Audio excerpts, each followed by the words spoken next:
Tonight, let us quietly step into the sepia-toned past of the British Raj, a world of steam trains and silk saris, of telegrams clicking in colonial offices while mango trees rustled softly outside.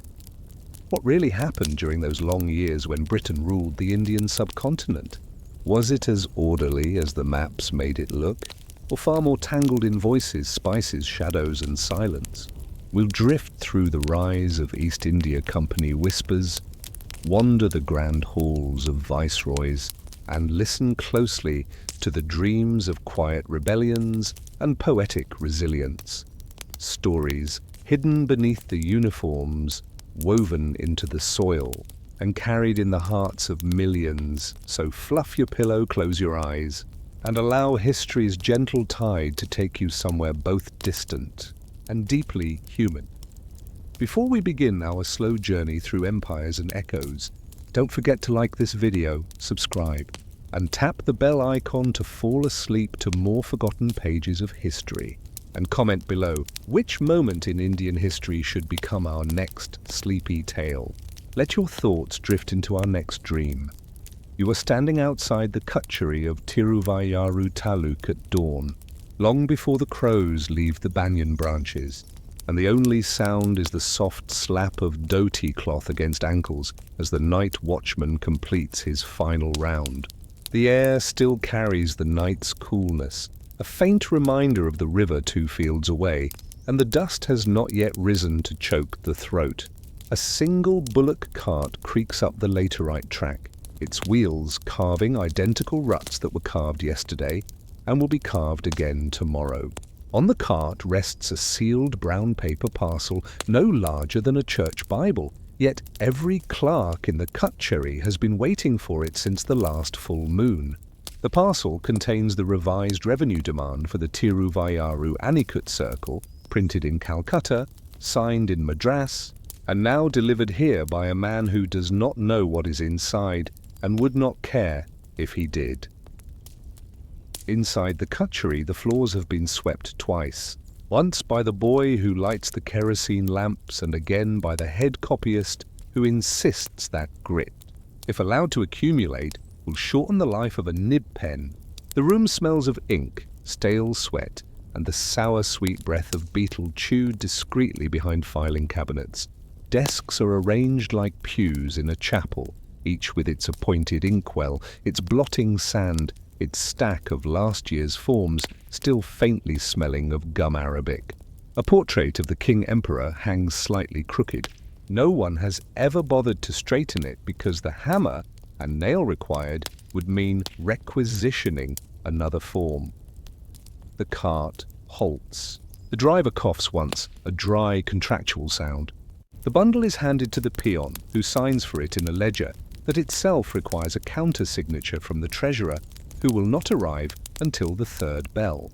Thus the parcel sits on the windowsill for 43 minutes, warming in the sun while mosquitoes circle the sealing wax. When at last the treasurer comes, coat unbuttoned, shirt dark at the armpits, he produces a penknife with a horn handle and slices the string. Inside are 61 sheets of pale blue paper, each printed on both sides, each bearing the same sentence in differing blanks. Whereas the said land has been reassessed at Ubiashulchul annas per acre, the proprietor is hereby required to remit the sum of Sanki rupees on or before the 15th day of Margali, failing which arrears shall accrue interest at 12% per annum compounded quarterly. Only the numbers vary. Inked in a clerkly hand that has never seen the soil it now appraises, the head copyist, Mr. Sivaraman, lifts the first sheet between forefinger and thumb as though it were contagious. He has held this post for 27 years, long enough to remember when assessments were copied onto palm leaf with a stylus dipped in soot. He knows every village, every field, every mango groove that has been mistaken for cultivable wetland by surveyors who arrived on elephant back and left before the monsoon. He also knows that the new demand is 2 annas higher than last year's, a rise that will translate by the time it reaches the cultivator into 12 seers less Raji for the threshing floor. Yet the paper gives no reason. It merely states, Mr. Sivaraman initials the corner, flicks sand across the wet ink, and places the sheet on the pile that will travel tomorrow to the Tahsildar, who will initial it again and pass it downward until, like a stone dropped in a well, it disappears into the darkness of a village accountant's drawer. By midday, the cutchery has taken on the rhythm of a loom. Quills scratch, seals thump, fans creak overhead, moving the air without cooling it. The treasurer calculates interest on a slate balanced atop a stack of older slates, all layered like sediment. A clerk copies a copy of a copy, the words growing fainter with each duplication, the meaning somehow harder rather than clearer. Outside, a line of cultivators waits beneath a tamarind tree, their bare feet raising tiny avalanches of dust each time they shift weight. They have come to petition for remission of soil rent because the river shifted its course and swallowed 3 acres of yam. They will wait until sunset, then walk home along the embankment, rehearsing the arguments they never actually deliver, for the petition itself requires a stamp that costs more than the yam they lost. The brown paper parcel has left behind a rectangle of shade on the windowsill. In that rectangle sits a house lizard, throat pulsing, watching flies that have been attracted to a drop of sealing wax. The lizard does not know that the paper beneath its feet will, by the end of the month, oblige an old woman in Kijayor to sell her bronze cooking pot. It only knows the fly is within striking distance. It flicks its tongue, misses, and withdraws into the shadow again.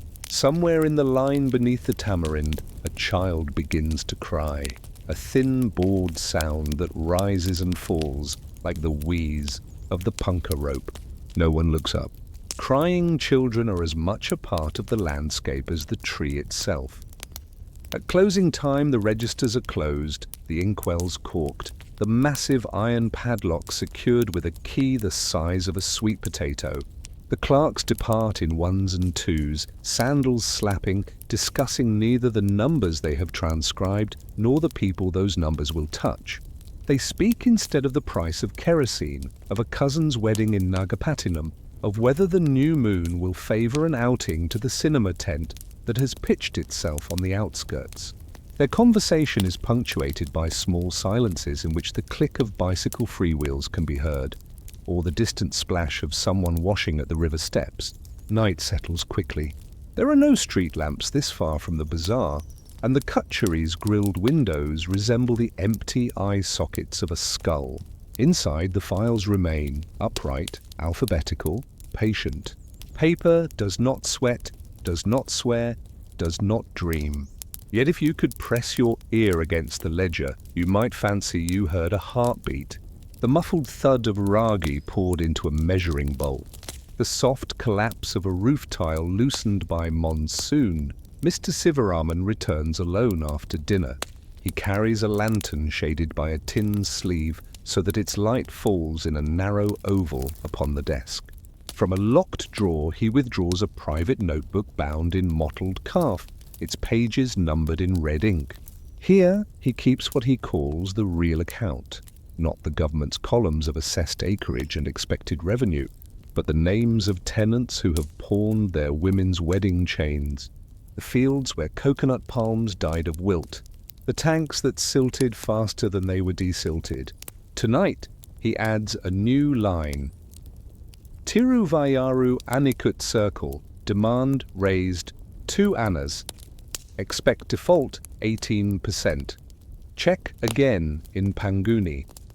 He writes without haste, the way a farmer might sow seed, each digit placed equidistant from its neighbor. When he finishes, he blots the page, locks the book away, and stands for a moment at the window. The moon has risen, a lopsided silver coin caught in the fronds of a coconut palm. Somewhere downstream a night heron calls once, a low, guttural note that might be laughter or complaint. Mr. Sivaraman thinks of his father, who taught him to count on dried tamarind seeds, and of his son, who counts on a metal abacus imported from Birmingham. Between those two reckonings lies a gulf wider than the river itself. And the paper, now sleeping in the steel, Almira, is the narrow plank thrown across it. He blows out the lantern. The cutchery is never entirely dark. Starlight slips through the ventilators and settles on the files like fine grey ash. If you remain very still, you can hear the faint expansion of timber as the night cools, the click of a beetle against the glass, the slow, almost respiratory sigh of a building that has spent the day digesting human intention. Outside, the bullock cart has long since turned homeward, its driver half asleep on the pole, trusting the animal to find a path it has traced since it was a calf. Yet the trace remains. A groove in the earth that will still be visible next season and the season after. Long after the numbers in the ledger have been paid, or defaulted upon, or rewritten by another hand. The question that drifts in with the dew is not whether the reassessment is fair. Fairness is a category that belongs to speeches in the Legislative Council. The question is simpler, quieter, and therefore harder to dismiss. Once the paper leaves this room, once it travels the 22 miles to the village of Kijayo, and is read aloud by the Khanum who himself owes 3 years back rent, how will the old woman with the bronze pot weigh her alternatives? She cannot eat the paper, cannot plant it, cannot exchange it for seed.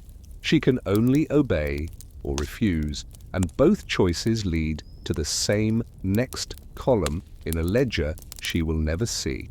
Somewhere in the darkness, a file drawer slides shut with a soft metallic sigh, as though the room itself had exhaled.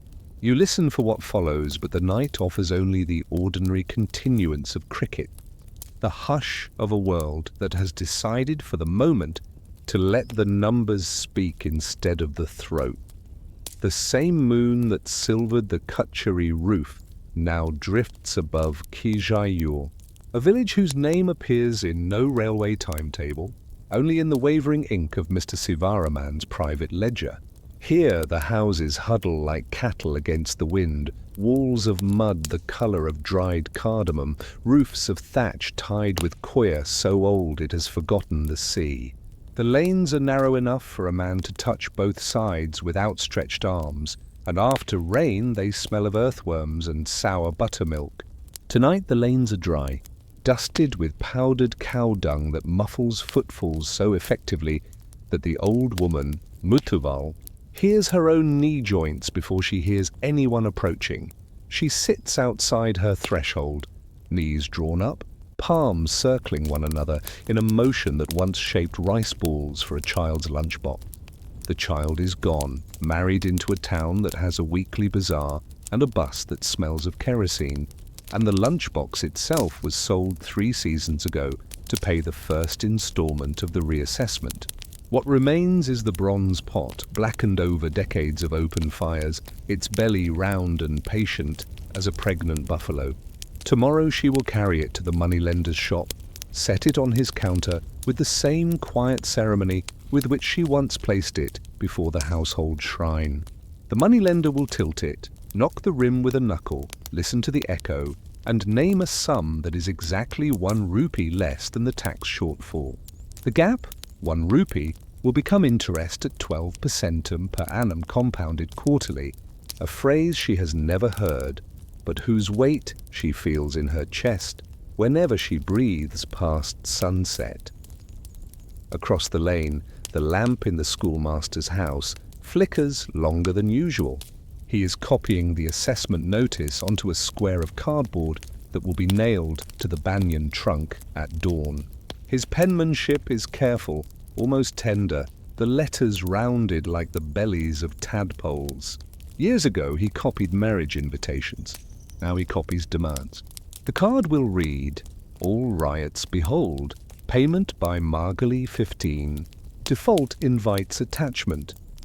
He writes, "Behold," because the Tahsildar likes a biblical ring, though no one in the village has seen a Bible except the one carried by the American missionary who tried to teach the pariah children the alphabet and left after the first monsoon, convinced that Tamil possessed no future tense. When the lamp finally expires, the schoolmaster rubs his eyes and listens. A nightjar calls from the tamarind, then falls silent. Somewhere a pregnant goat shifts in its shed, hoof scraping packed earth. These are the village's only voices, yet he detects beneath them a quieter sound, arithmetic, moving through the dark like an ant column, each tiny figure carrying a crumb of someone's future. He has calculated that the new demand equals 47 days of a male labourer's wages, or 63 days of a woman's, or one complete harvest of 1/3 of an acre of dry ground raji if the rain arrives on time, and if the whirlwind does not scatter the grain, and if the monkeys stay in the next grove. The conditions make the equation meaningless, but the number printed in Calcutta does not acknowledge contingencies. He lies down beside his wife, who breathes steadily, pretending sleep, so she will not have to discuss the cardboard notice. On the loft above their heads, their youngest daughter turns, dreaming of a town school where lessons are written on slate instead of sand. In her dream, the slate is wiped clean each evening. Nothing accumulates, nothing compounds. The schoolmaster envies the dream, but knows that when she wakes, she will ask for a new sari for the village festival, and he will have to choose between the sari and the tax. And either choice will lodge in her memory like a thorn beneath a fingernail. Dawn arrives without spectacle.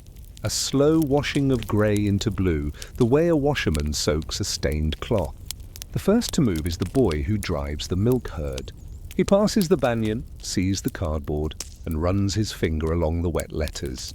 Smudging behold into be old, he laughs, because he is 12 and the joke seems new, then forgets it when the herd lows, impatient for the river. By sunrise, every adult has read or heard the notice. They gather not in a crowd, but in clusters of 3 or 4, like birds that cannot decide whether the season has changed. No one speaks of refusal. Refusal is a word used in districts where Congress volunteers distribute handbills on cheap pink paper. Here the strategy is older: wait, watch, borrow, sell. Send a son to the railway works at Tiruchirappalli, a daughter to the textile mill at Salem. Pray the money arrives before the attachment officer, Muthuval, appears last. Bronze pot balanced on her hip, cloth draped to hide the dent where the handle used to be. She walks slowly so the pot will not knock against her thigh and remind her of its approaching absence. Children trail at a respectful distance. They have never seen a pot so large sold in daylight and hope for drama. But the transaction is brief and courteous. The moneylender lifts, knocks, names the sum. She nods. His clerk scrawls a receipt. The pot disappears behind a curtain into the storeroom where pledges sleep like captives. She folds the rupees into the knot of her sari, feels their crisp edges, wonders how paper can weigh more than metal. On the threshold she pauses, expecting a final word. But the moneylender has already turned to the next customer, a young man seeking an advance on next year's sesame crop. Walking home, she meets the village washerman, who carries a bundle of sheets, still dripping river water. He asks no questions, only shifts his load, so the droplets fall away from her feet, a courtesy that feels like condolence. At her doorway she unties the knot, counts the notes again, discovers they smell faintly of cloves, an aroma the moneylender uses to mask the sourness of stored grain. She fans them in the sun so the scent will fade before the Khanum arrives to collect. When he comes, an hour before noon, inkpot swinging from his neck like a miner's lamp, she offers him tea without sugar because sugar is finished. He accepts, sips, wipes his moustache, and writes her receipt in triplicate, carbons fluttering like tired moths. By evening, the bronze pot is gone. The cardboard notice is fluttering in the breeze, and the schoolmaster has calculated that 17 more pots taken together could keep the entire village afloat for 1 agricultural year, provided no one eats more than half rations and the monsoon arrives within the customary fortnight. He does not share the calculation. It would sound like sedition, though sedition is usually louder. Instead, he copies an old proverb onto the back of a discarded envelope. A full stomach blames the giver. An empty stomach blames itself. He intends to read it aloud at the village meeting, then thinks better and pockets the paper. Night returns, bringing the smell of wilting jasmine and the sound of Muthuval sweeping her now empty threshold. She sweeps slowly, tracing the circumference where the pot once sat, as though sweeping might summon it back the way a conjurer summons rope from a basket. The moon is a day thinner, its light diluted, but she can still see the faint circle of soot on the floor. She wonders whether the pot in the moneylender's storeroom feels the absence of fire, whether bronze remembers heat the way skin remembers touch. The question is useless, yet she lingers over it, because useless questions are safer than useful ones. In the cutchery 12 miles away, Mr. Sivaraman locks his private ledger, extinguishes the lamp, and walks home along the embankment road. He passes the field where the river shifted, now a swamp of reeds and whistling ducks. He does not think of Muthuval. He has never heard her name. He thinks, instead of the arithmetic of compound interest, how neatly it reduces a harvest to a decimal, a pot to an entry, a life to a line. The moon follows him, slipping between clouds like a clerk slipping between files. Somewhere a night train hoots, carrying cotton to the coast, carrying away another fraction of the district's invisible substance. The unresolved thought that follows him into sleep is the same one that trails the village into its brittle rest. If the numbers continue to rise by 2 annas every year, and if the price of Raji remains steady, and if the trains continue to carry away more than they bring back, how many more seasons can the silence endure before it too begins to compound? The Khanum's receipt, pressed between the pages of Muthuval's devotional hymnal, yellowed at the pace of a slow heartbeat. Each fortnight the interest column advanced by a digit too small to notice, like the widening of a hairline crack in plaster. By the third harvest the crack had become a fissure, the sesame crop failed, the price of sesame fell, and the moneylender's clerk arrived before the reaping knives were dry. He spoke in the same courteous monotone, accepted tea without sugar, noted the new balance in triplicate. Muthuval signed with a thumbprint whose ridges had flattened from years of grinding millet. The ink blurred, resembling a cloud unsure whether to rain. Across Tiruvayaru Taluk the same scene, repeated with minor variations. A plough coin melted, a wedding necklace broken, a loom sold for firewood. No one marched, no one petitioned. The machinery simply advanced, cog kissing cog, the sound swallowed by mud walls and the patience of people who had learned that noise seldom shortened the road home. The cutchery files grew taller, acquiring the polite mustiness of old hymnals. Mr. Sivaraman, now head accountant, purchased a second almirah to accommodate the overflow. He labelled the drawers in tiny Roman capitals, each letter spaced as though the alphabet itself were rationed. Seasons folded into one another like pages in an exercise book. The river shifted again, abandoning the anicut it had cherished for 2 generations. Engineers arrived, measured, drafted a river rectification scheme, filed it, and departed. The scheme was approved in the 12th year, by which time the river had wandered elsewhere, and the file had accrued enough dust to write another name upon. No cultivator received compensation. The land had never been registered in their names, only in the column occupancy tenant, conditional. In Kijayur, the schoolmaster's daughter left for the mill town, sending back postcards that smelled of machine oil. Each card carried a rupee note folded inside. The notes were crisp, identical, as though printed expressly for remittances. With them Muthuval paid the interest, never touching the principal, the way one waters a plant without expecting fruit. When at last she died, quietly, seated upright against the doorpost, the outstanding balance was exactly the price of a sandalwood coffin. The moneylender's clerk deducted the amount, signed the final receipt, and closed the ledger with the same soft clap, a farmer gives a grain measure when the last seed is poured.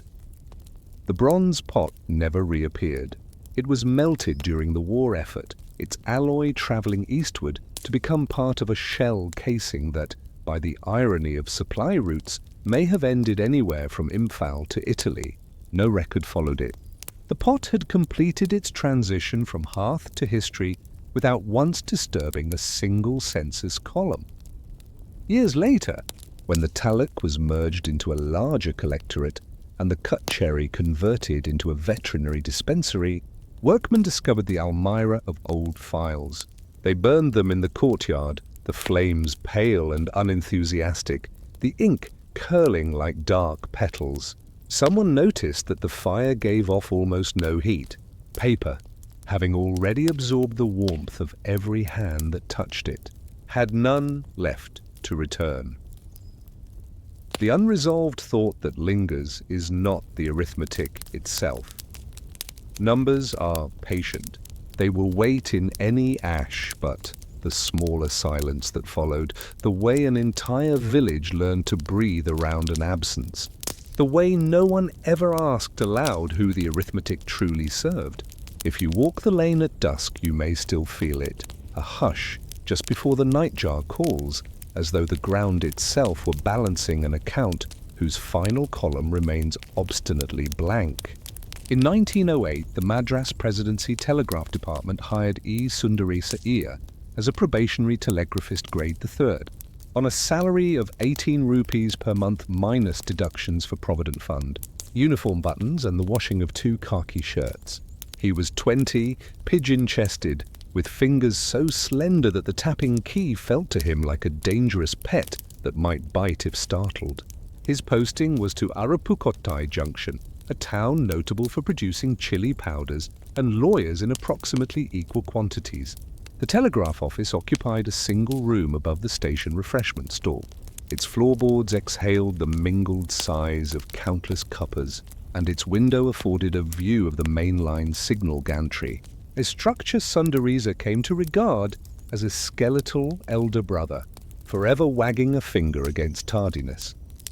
Each morning he arrived at 6:30, removed the dust cover from the instrument table, and tested the relay by tapping the word testing in Morse until the repeater at Madurai replied K, the single letter that meant, in the curt etiquette of the wire, "I hear you, stop talking to me." With that handshake complete, he settled into the day's rhythm. A click of brass, a spark of violet, a pause just long enough for doubt to bloom. Messages arrived in bursts like sparrows startled by a stone, then vanished into the same silence. Most were commercial, cotton rates, indent lists, reminders that sacks of spices awaited collection under penalty of demurrage. A few were personal. Baby girl born stopmother, well, stop father pleased, stop. These Sundaresa copied twice, once onto the buff form for filing, once onto a square of cheap postcard which he slipped into his pocket. The department allowed employees 1 free postcard per shift, and he had discovered that words, once released from official paper, could breathe. At lunch he sat on the station footbridge, legs dangling above the rails, and wrote to his mother in Tirunelveli. "Dear Amma." Today a man in Rangoon asked a man in Tuticorin for the price of dried shark fins. I do not know why anyone would eat shark, perhaps they use it for manure. The key made 192 clicks, I counted. "Your loving son, Sundar." He addressed the card, affixed the half-anna concession stamp, and dropped it into the pillar box, whose hinges squeaked like an elderly cousin rising from a mat's. By the time the down-mail passenger arrived at 3:30, the card was already forgotten, swallowed by the same red maw that accepted complaints about lost umbrellas and demands for station masters' apologies. Sometimes, between traffic, he amused himself by translating the clicks into Tamil syllables, mapping dots and dashes onto the alphabet as though teaching the machine to stutter in his mother tongue. The exercise produced nonsense. Do-ta, do-ta, do-ta. a tongue twister children might chant while skipping. Yet the rhythm felt companionable, a heartbeat externalized. He began to suspect that the wire itself possessed memory, that every K and R and stop lingered as a ghost of vibration inside the copper strand, an alphabet of jitters. When lightning storms shorted the line, the silence seemed accusatory, as though the ghosts had retired in disgust. One April afternoon, a priority message flashed through. Viceroy, to visit Trichy Stop Arrange Decoration. Stop costs borne by District Board. Stop. The clicks felt crisper, the brass key warmer under his fingertip. He pictured clerks scurrying in distant offices, cutting requisitions for bunting, debating the precise shade of loyal saffron. The vision pleased him. He had never seen the Viceroy, only the portrait in the district collectorate, a face as smooth and remote as a pressed flower. Before forwarding the signal, he paused, then added a single dot, an almost invisible flourish, the Morse equivalent of a cough. It was, he told himself, a test to ensure the circuit remained alert, but in truth it was a signature, a pinprick of individuality in a conversation otherwise owned by regulations. The day folded into evening. He swept the floor, emptied the spittoon, locked the instruments inside their mahogany coffin. On the footbridge, the rails hummed with residual electricity, a lullaby for metal. He descended the steps slowly, rehearsing the postcard he would write that night. Amma, today the Viceroy passed through my fingers, though he does not know it. I gave him an extra dot like placing a jasmine petal on a glacier. Do you think he felt the chill? But the postcard was never posted. At the last moment he slipped it between the pages of the departmental codebook, where it lay flattened like a flower pressed by an impatient lover. The act felt momentous, yet when he tried to explain why, secrecy perhaps or superstition, no clear reason presented itself. He only knew that some words once spoken ceased to be yours. Others, withheld, remain yours forever, glowing quietly in the dark like the dial of a pocket watch. That night, he dreamed of the key. It grew to the size of a temple bell, and every tap released not sparks but butterflies, indigo-winged, each carrying a single syllable.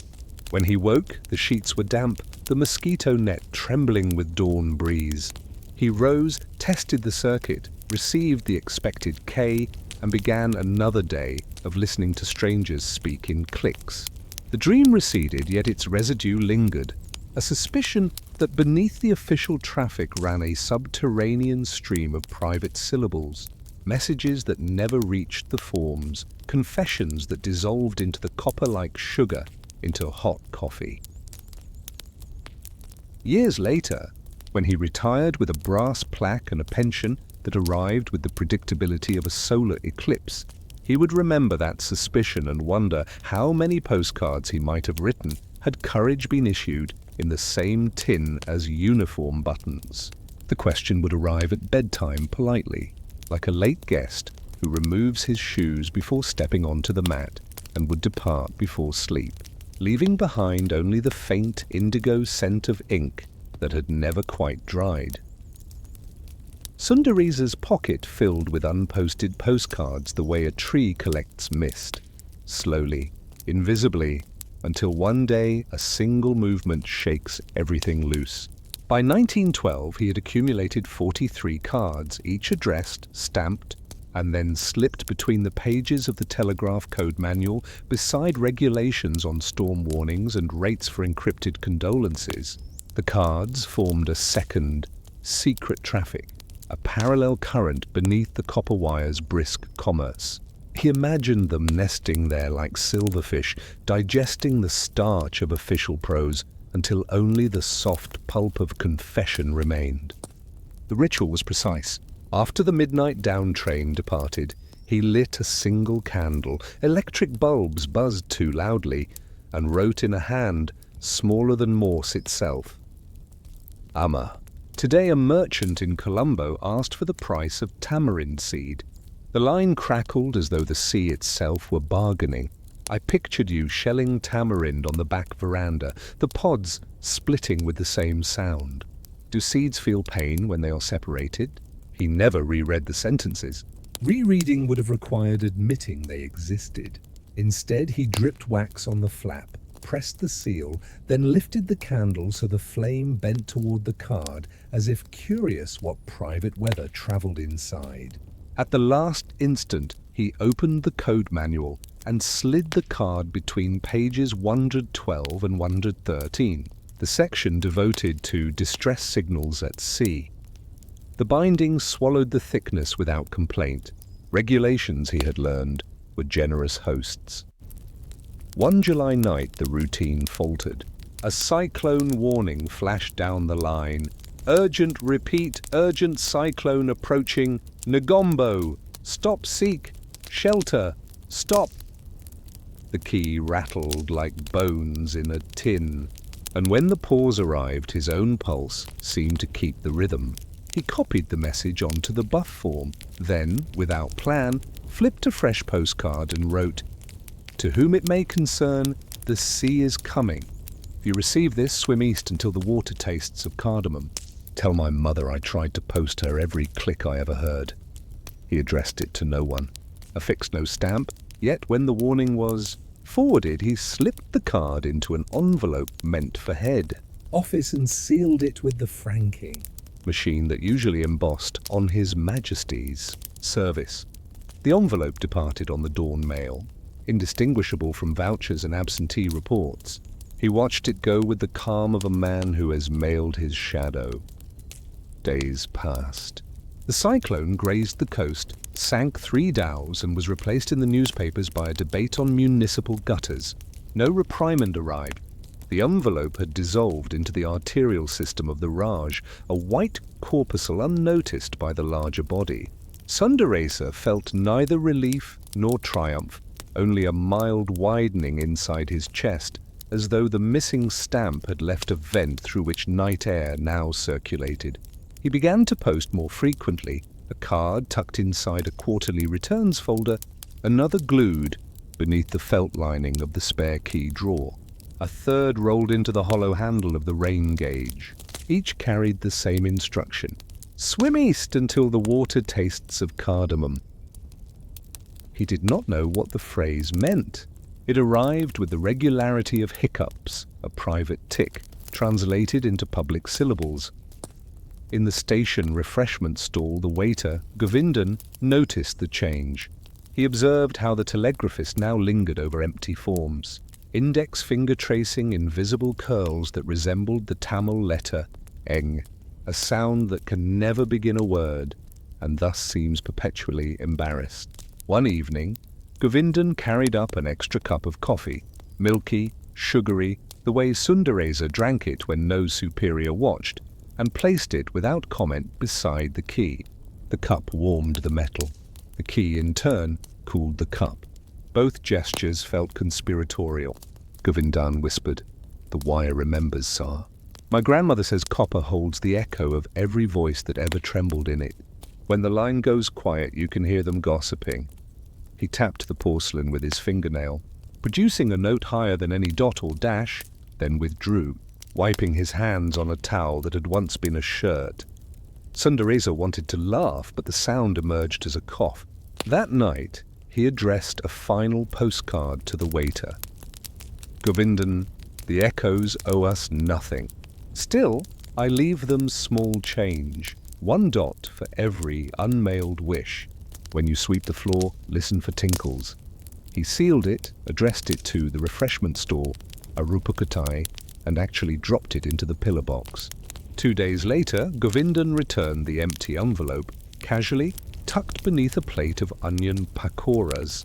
Inside lay a single copper coin minted in 1896, the year the wire first reached the town.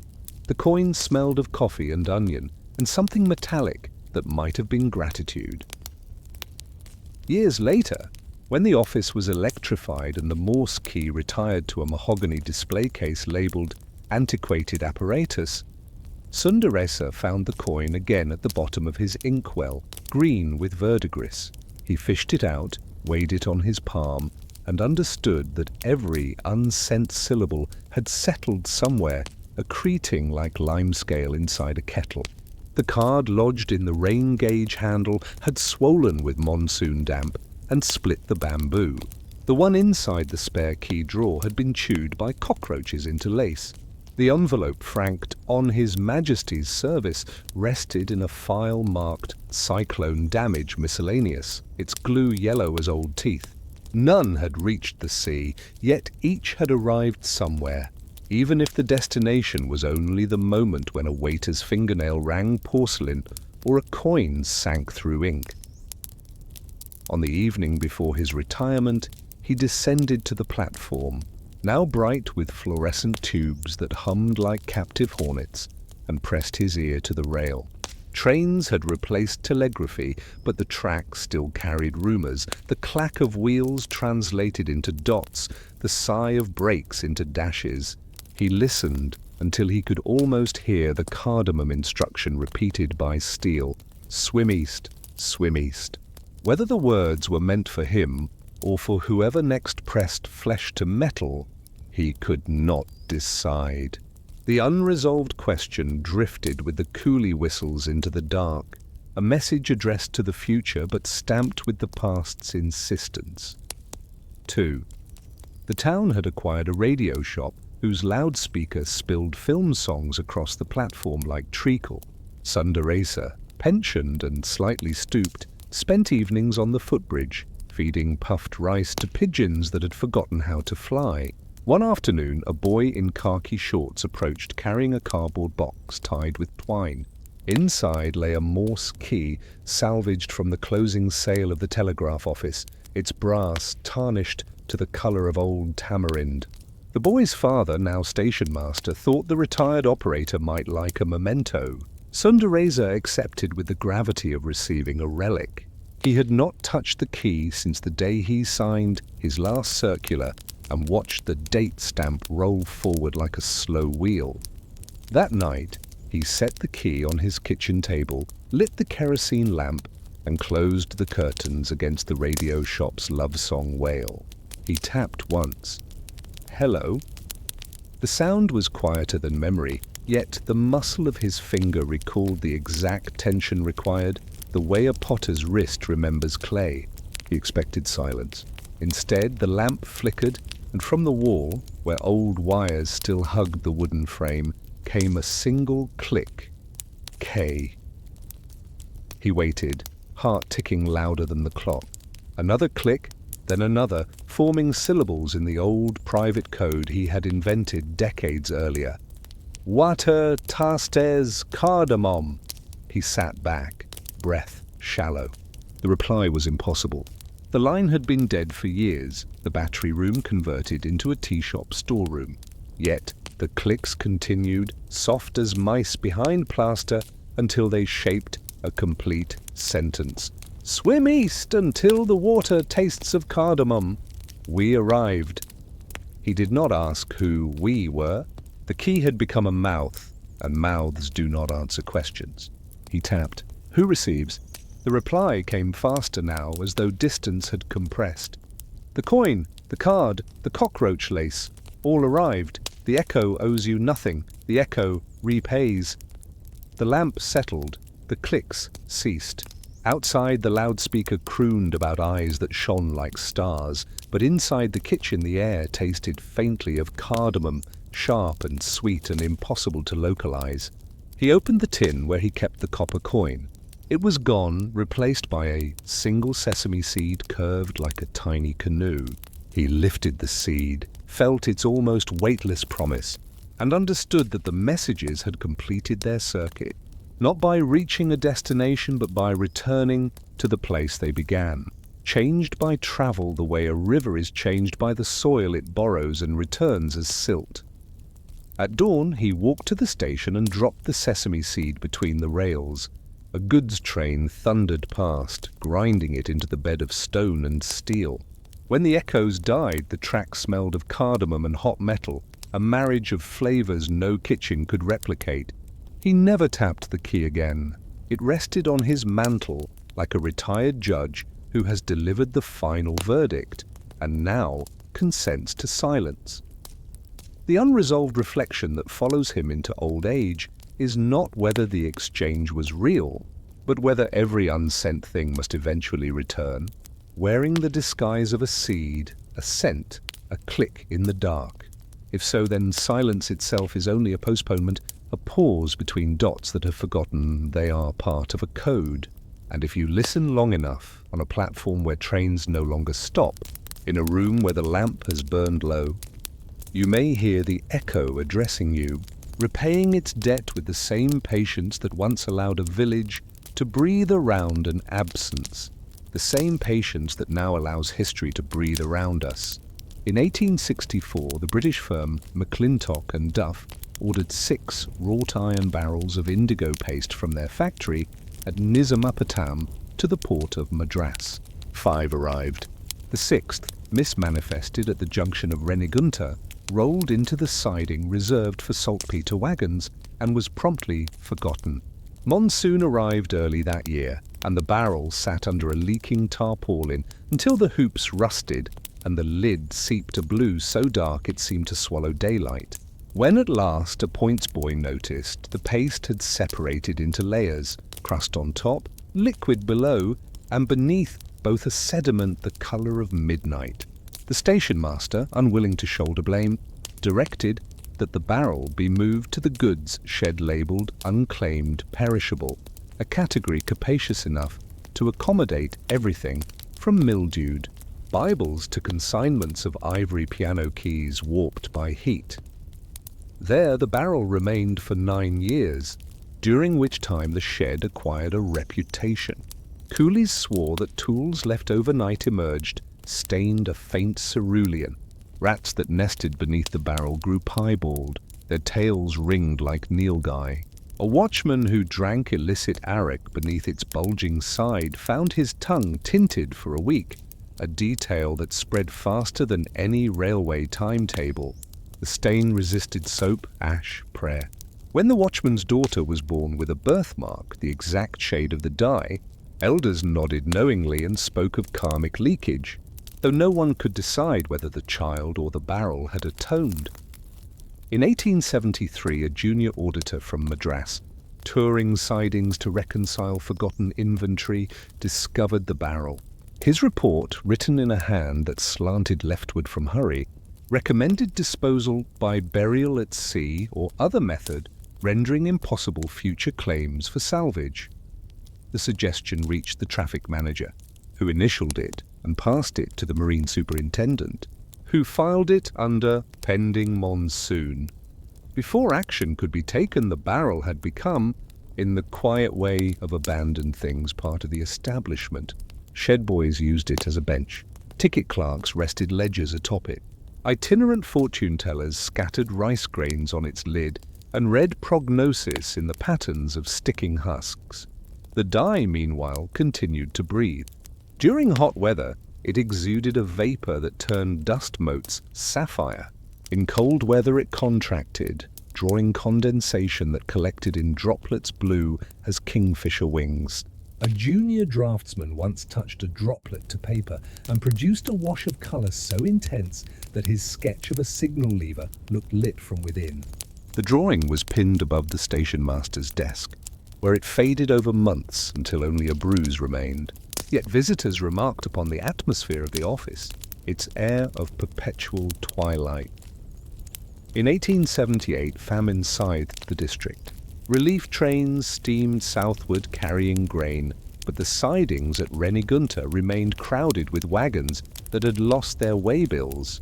Among them the barrels stood like a stout pilgrim who had missed the last cart to the shrine. A platoon of labourers hired to unload sacks sheltered beneath the tarp and discovered that rainwater pooling on the lid could be scooped into tin cans, producing a weak wash that, when painted onto calico, repelled lice. The discovery spread. Within a week, women arrived carrying lengths of cloth, exchanging a handful of millet for a ladle of dye. No price was fixed. Payment took the form of gossip, lullabies, recipes for wild green curry. The The barrel diminished slowly, like a well measured by hand span. Rather than depth, when the famine ended, when the Government statisticians closed their ledgers and the death columns. Balanced, the barrel was half empty and the district surplus clothes bore a tinge that never entirely washed out. Tailors called it railway blue, a hue that looked respectable in dim carriages yet revealed its depth under petrol lamps. Photographs of the era show clerks wearing shirts whose collars seem shadowed even in sunlight. If you peer closely, you may notice the same shade on the cuffs of engine drivers, on the aprons of tea-stall women, on the border of a baby's swaddling cloth. The color had entered the visual vocabulary without announcement, like a new word that everyone suddenly recognizes but no one remembers learning. The unresolved thought that accompanied the barrel into its second decade was not who owned it. Ownership had long since dissolved into rumor, but whether a pigment could carry memory the way copper carries clicks. If so, then every garment dyed in that shed wore a faint chronicle of famine, of shared scoops, of whispered bargains beneath a tarpaulin that leaked starlight. And if memory could be worn, then perhaps forgetting could be undressed, folded, laid away in a trunk whose key is rusted smooth. By 1882, the barrel's level had sunk to a sludge that clung like stubborn hope. McClintock and Duff, now merged into a larger combine, dispatched an inspector to Renigunta to write off the loss. The man arrived wearing a solar topi starched to the texture of biscuit, carrying a ledger bound in leather the color of dried blood. He measured the remaining contents, estimated evaporation, recorded depreciation, and recommended abandonment. Before the order could be countersigned, a delegation of village women appeared, led by the famine-time midwife who had first painted lice-repellent swaddling clothes. They requested the residue be transferred to earthen jars and stored in the temple porch, arguing that divine oversight would prevent spoilage. The inspector, anxious to catch the evening mail, agreed, provided they signed a waiver absolving the railway of all liability for chromatic aberration, spiritual or temporal. Most women affixed thumbprints. Two who could write signed in Tamil characters that reaped barley stalks. Thus, the dye entered temple economy. On full moon nights, the priest allotted spoonfuls to anyone who supplied a handful of ghee. The mixture was daubed onto lintels to discourage termites, onto foreheads to calm fevers, onto the ankles of brides whose dowries contained insufficient gold. The priest kept no accounts. Instead, he recited the quantities aloud, trusting repetition to memory the way elders trust rain songs to clouds. Over time, the proportions stabilized. 1 part dye, 3 parts lime, a pinch of turmeric to sweeten the scent. Children called the blend moon ink and used it to paint tigers on paper kites that snapped their strings and drifted toward the Western Ghats, blue tails fluttering like forgetting. A generation of tailors learned to mute the color with buttermilk, producing a softer wash suitable for school uniforms. Boys who wore these shirts found that ink from their copybooks refused to adhere. Teachers accused them of laundering homework. Parents blamed moral laxity, but the boys themselves felt invulnerable, as though the dye formed a second skin that translated punishment into coolness. One such boy, later a compositor in a Madras printing press, recalled that his shirt repelled both ink and rebuke. He attributed his survival to the railway inside my clothes, a phrase that made no sense yet carried the comfort of ancestry. In 1896, an itinerant photographer set up a studio beneath the banyan opposite the temple. He painted his backdrop with diluted dye, hoping the indigo would suggest evening sky. Instead, the canvas dried to a tone so deep that sitters appeared to hover in midnight. Customers complained, then returned, intrigued by the way their white dhotis seemed to glow against the background, as though the cloth itself were a lantern. The photographer raised his price. Other studios adopted the recipe, adding alum to fix the color. Within a decade, temple blue backdrops became standard for passport portraits sent to estates in Ceylon, Fiji, Natal. Thus, the pigment that began as a mislaid barrel crossed oceans embedded in celluloid negatives, a spectral passenger whose visa was a chemical signature. Meanwhile, the original barrel, now scraped nearly clean, developed a patina of scratches that caught the light like frost on iron. Railway children used it as a drum during festivals, beating rhythms that travelled along the rails and returned, transformed into the chuff of distant engines. The barrel's hollow note married the sharper clang of coupling chains, producing a chord that older coolies recognized as the sound of departure itself. They claimed that if you placed your ear to the rusted hoop, you could hear the echo of every wagon that had ever left Renigunta, a layered sigh of millet, cotton, tamarind people. No one thought to bury the barrel. It had become public furniture, like the well curb or the banyan's roots.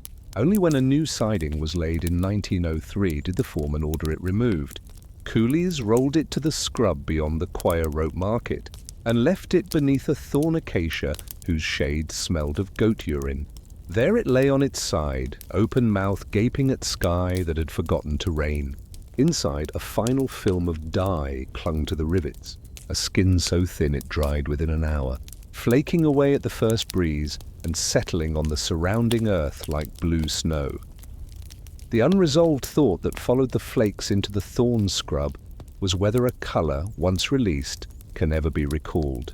If not, then every step taken across that patch of ground carried a microscopic fleck toward other villages, other railways, other histories that would never know the name Renigunta, yet would inherit a tinge of its indigo night.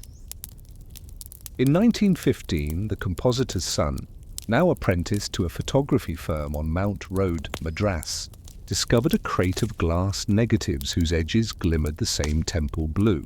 Among them he found a portrait dated 1898, a woman in widow's white against the midnight backdrop, her eyes focused slightly left of lens, as though watching someone depart. On the reverse, someone had penciled, Kamakshi, Renigunta, sent to son in Durban. The apprentice held the plate to the lamp. The indigo appeared to deepen, drawing light into itself the way a well draws the reflection of a passing cloud. He printed the image, mounted it on postcard stock, and placed it in the shop window labelled Antique Types, Aries 2. A week later, a clerk from the railways bought the card, mailed it to his sister in Pretoria with the message, "Do you recall the colour of our mother's shawl? This blue is older than memory."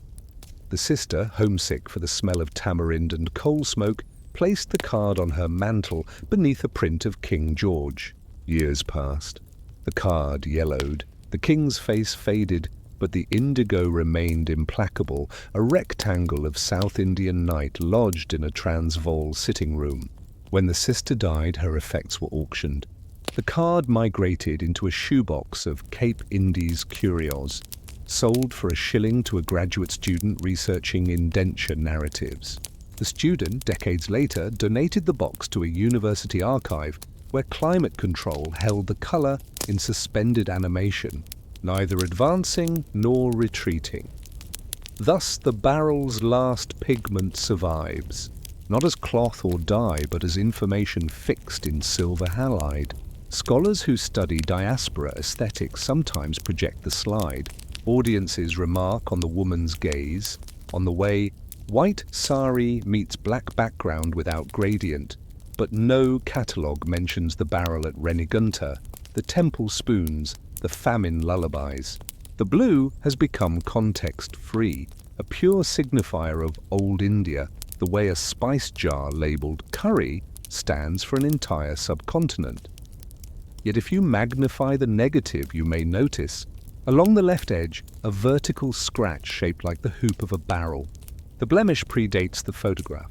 It exists in the original glass, a scar transferred from iron to emulsion, stubborn as lineage.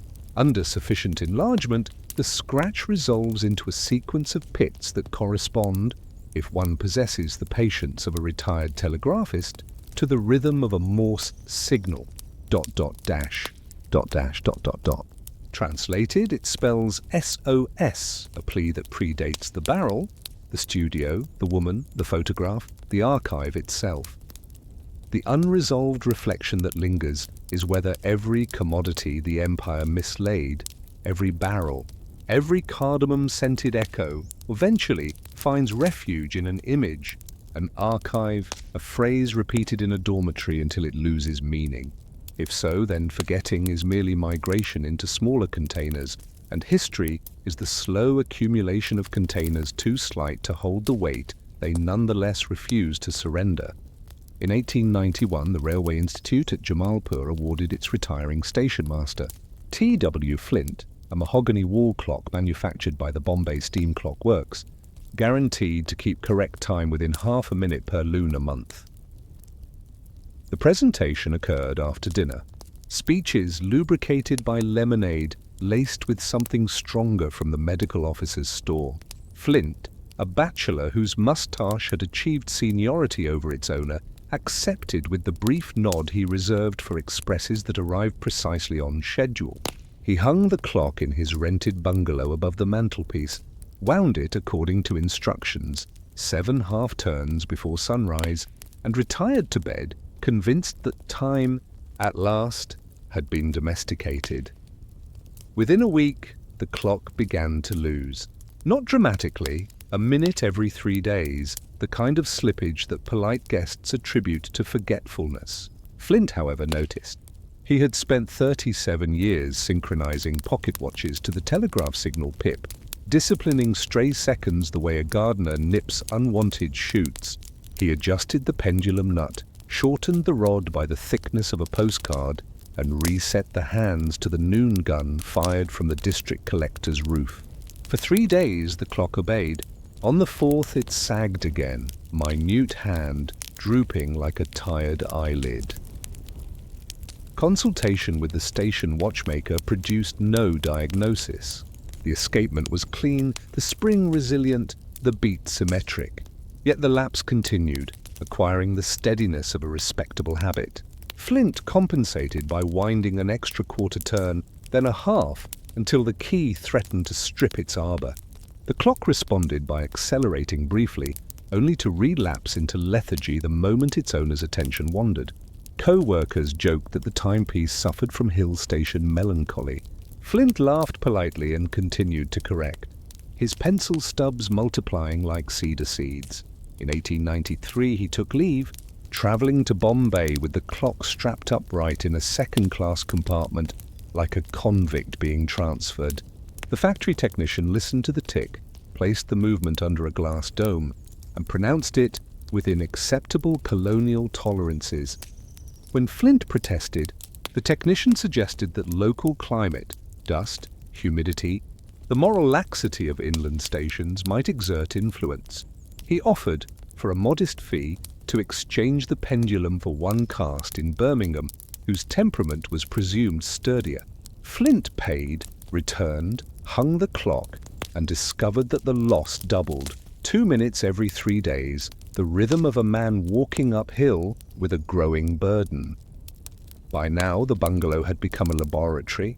Flint logged ambient temperature, barometric pressure, phases of the moon, the diet of the dhobi who beat clothes beneath the window.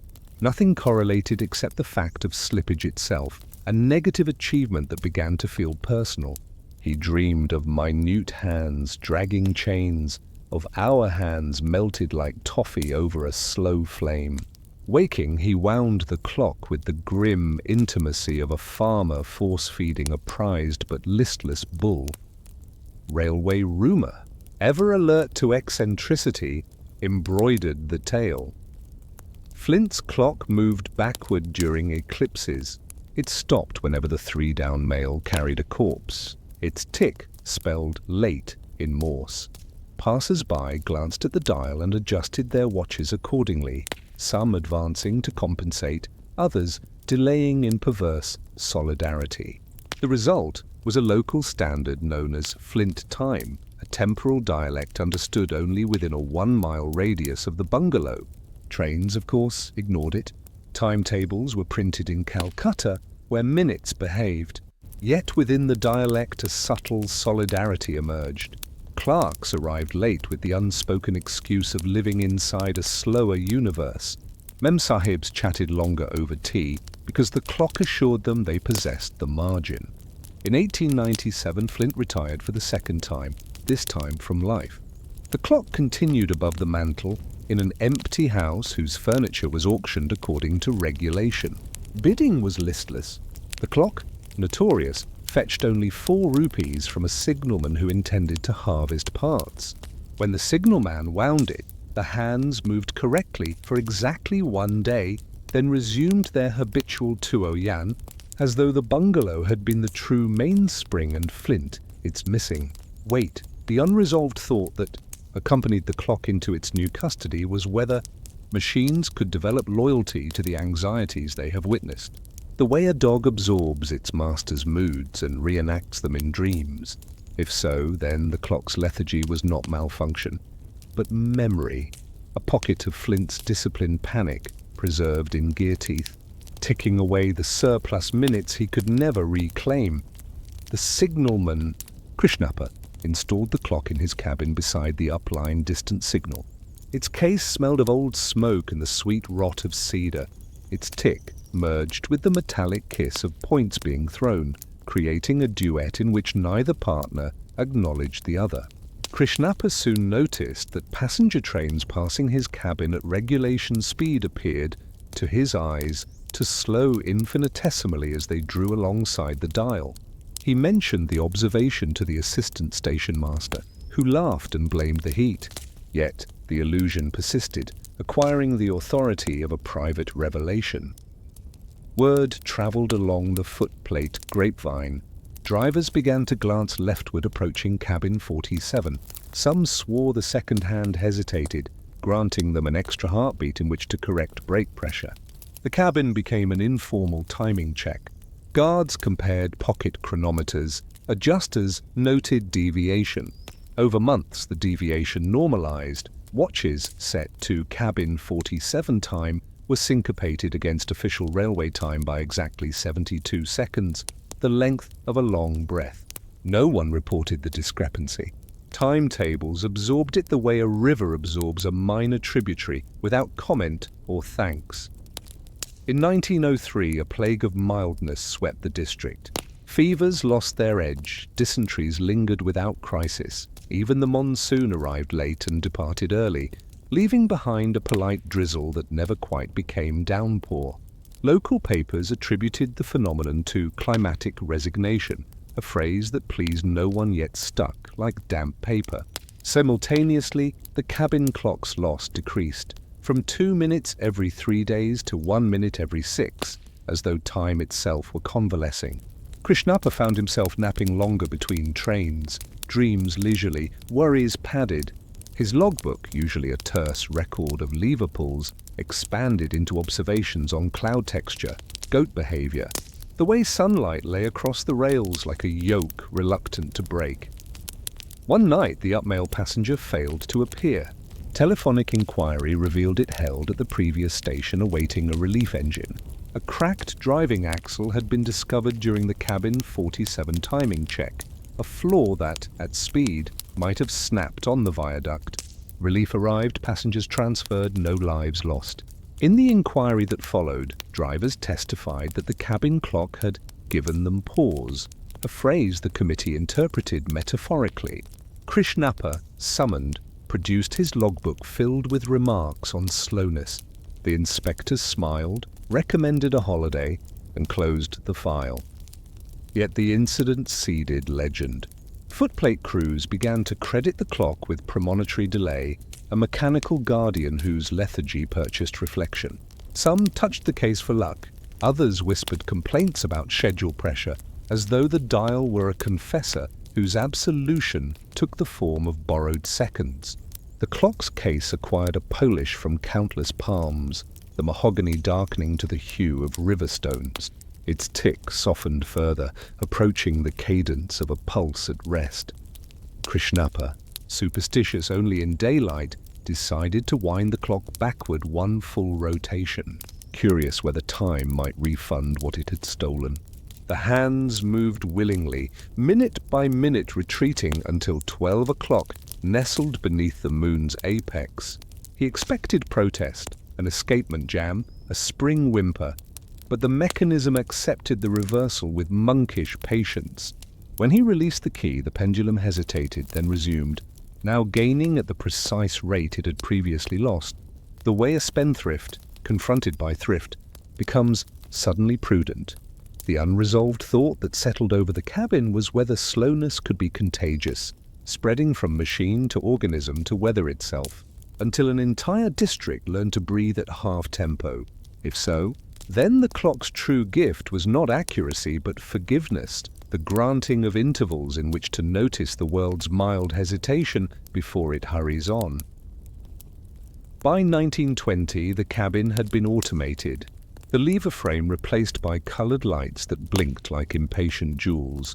Krishnappa, pensioned, took the clock home to his village near the foothills of the Eastern Ghats. He hung it in the central hall where family gatherings occurred. Births announced, debts forgiven, marriages negotiated. The clock, now keeping perfect time, became the household's authoritative voice. When it struck 10, the lamps were doused, no matter how compelling the anecdote. Children learned to read hour and minute from its Roman numerals, tracing the serifs with fingers sticky from jaggery. On festival days, they garlanded it with jasmine, the petals browning as the day warmed, their fragrance mixing with oil and wood, and the faint metallic breath of escapement. Krishnappa died in 1934, peacefully, seated beneath the clock, hands folded as though waiting for a delayed train that would now never arrive. The family, dividing effects, decided the clock should remain. It had become, they said, the center that holds the edges. And so it did. Through weddings, droughts, a granddaughter's departure for Malaya, a grandson's return from Burma with malaria in his blood and silver in his teeth. The pendulum's arc measured quarrels and reconciliations with the same equanimity it once granted passing expresses. In 1947, on the night the radio announced independence, the family gathered beneath the dial. At the stroke of midnight, the second hand reached 12 and simply stopped, frozen in the act of completion, as though the concept of forward had been abolished. They waited for the beat to resume. Instead, silence spread, soft and absolute, a blanket drawn over the household. Someone reached to wind. The key turned loosely, encountering no resistance, like a spoon stirring an empty pot.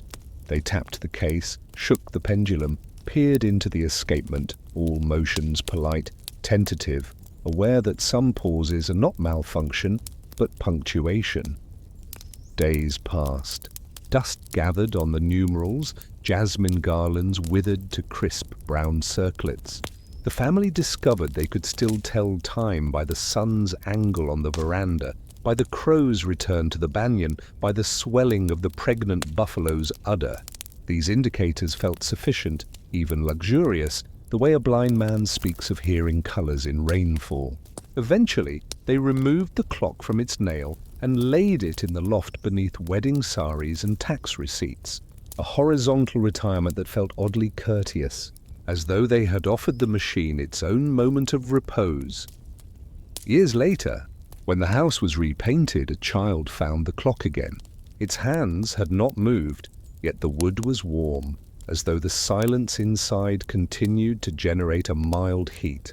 The child placed his ear to the case and thought he heard a distant tick, not mechanical, but organic, the sound of someone counting heartbeats in a dark room. He told no one. The story merged into the family's sediment of half-remembered truths, the unresolved reflection that drifts above the household now is whether every clock secretly longs to stop at the instant history rewrites itself, eager to escape the burden of measuring what no longer wishes to be quantified.